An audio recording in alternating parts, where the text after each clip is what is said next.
Alright, so as you can see, pretty underwhelming day. Basically just a scratch day, and like the title said, I had pretty much like $1,200 in my hands. I just didn't take profit. So let's go over the trades now. Coming into the day, we had an SMT with a previous day high with ES. YM had it too, but YM made the SMT a lot later on in the day. So obviously I'm pretty bearish. What I decided to target was this Friday low. Where's it right here? Because this is a failure swing, and also there's no wick here, right? It's just so it's a wickless daily candle, and it has a gap. It's like a kind of, I guess, like a volume imbalance. So I'm bearish towards that, but I'm mindful that we've expanded, we're overextended, so I need to be careful and wait for something. All right, and at the time, YM is over here. So we just like recently made this previous day high SMT. All right, we took it out at 7 o'clock, where ES took it out at like, basically right when the day opened. So what I want to see is a strength switch trade YM lower, because NQ and ES are way too low in this range. It's a lot lower probability, and yeah, I just was pretty confident in YM catching up, just because they're all the leading assets, so YM should switch weaker. And RQY also left these equal lows before the open, so there's draws open, no reason to look higher. The fact that we've expanded lower also eliminates the possibility for a bullish expansion candle. All right, just kind of filtering price with profiling. So what I take is at the open, basically. Let's use my journal for this. All right, so we have this SMT with a previous day high, and we also have a 4-hour 2-stage PSP with this 2 o'clock candle right here being a bullish one, and NQ is bearish. And then we obviously sweep out the high here. NQ we don't, which is actually a 4-hour SMT fill as well. So it's just confluence. Obviously the move already happened. We also closed below this new week opening gap on YM. And we have this previous day low open. So what I took at the open was, I let the first 15 minutes pass. At first, I was thinking of taking, I think it was NQ for shorts.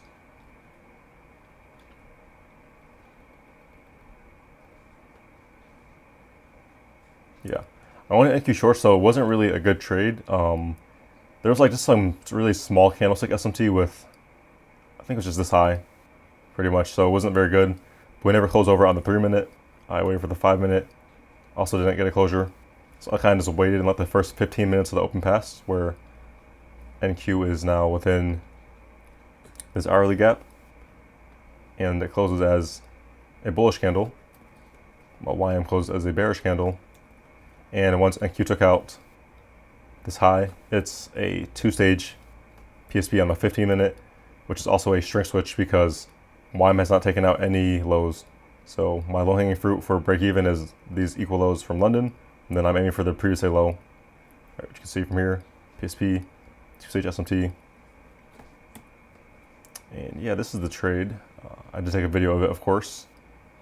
So I'm in a gold trade at the same time, but yeah, here I just saw the 2-stage, so I just kind of get my stuff ready. Come back, I just mark an enter with 6. I'm totally under risked because I'm in gold, so I'm fine with that.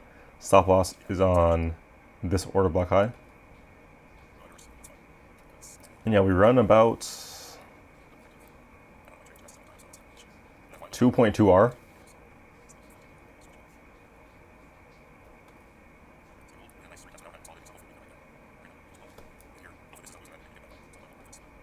So getting here.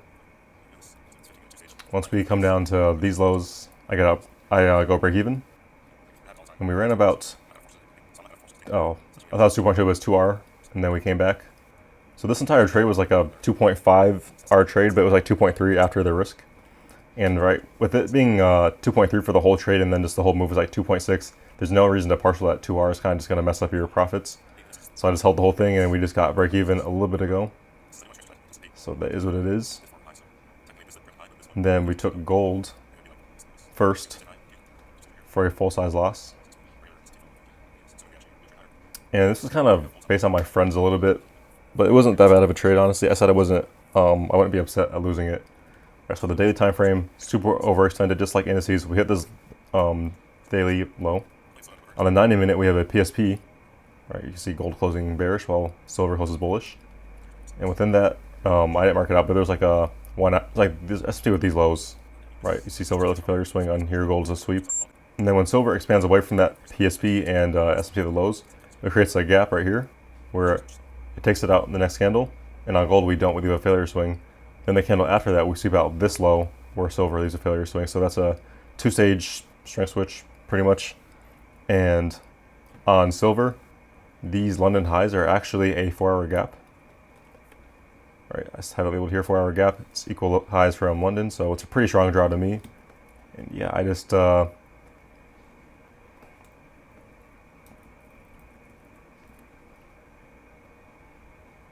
the ideal entry would be this 3-minute CSD, but I just missed that. So on the 1 minute, when we trade away from it, create a gap and retest the CSD, and then go back over, then that's just where my entry is. Obviously, the trade in general was just wrong. I don't think silver ever actually came up to that gap, yeah. So silver never did anything, so that's kind of just eat the trade. It's not really A plus because I like bigger ranges to work with on gold and stuff like that, so probably just too much of me going off my trader friends, but it is what it is. And then my final trade was on NQ, which is the only winning trade for the day. So I was already in drawdown on, no, not drawdown, but like YM was already coming back to break even. So what I see is this 10 o'clock candle, we have a SMT with the highs, where I don't think I have it drawn out, but basically it's right here.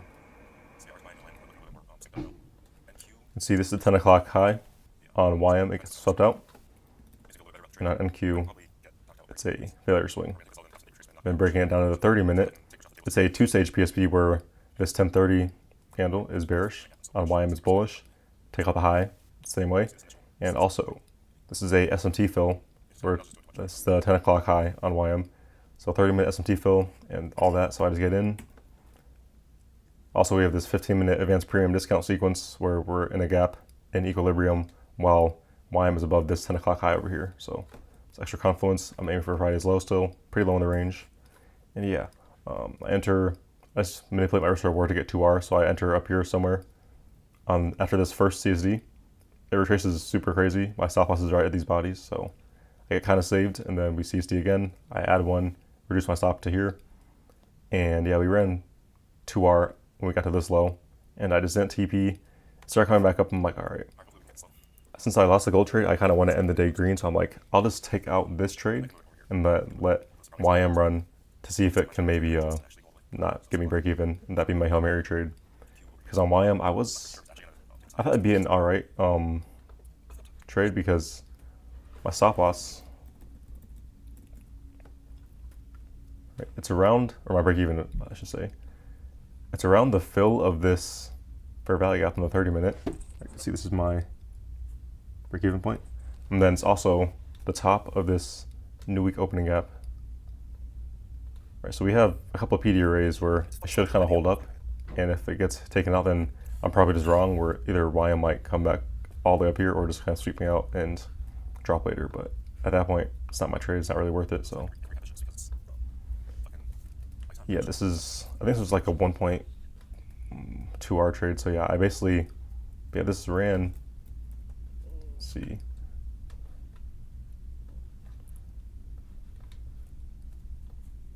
It ran 2R. So yeah, that's tough. It's kind of like the days that make me wish I was like just a 2R trader, because I could have been out of YM here in the end of the day plus 1R, because I mean, lately I don't think I've taken any like big trades. Like Garrett, he says like TXT is like so alluring because you can have like a lower win rate, but the risk reward is super high. But mine, I never really get the high risk reward moves, maybe because I'm always trading New York or something like that, so it's overextended. But let's just today.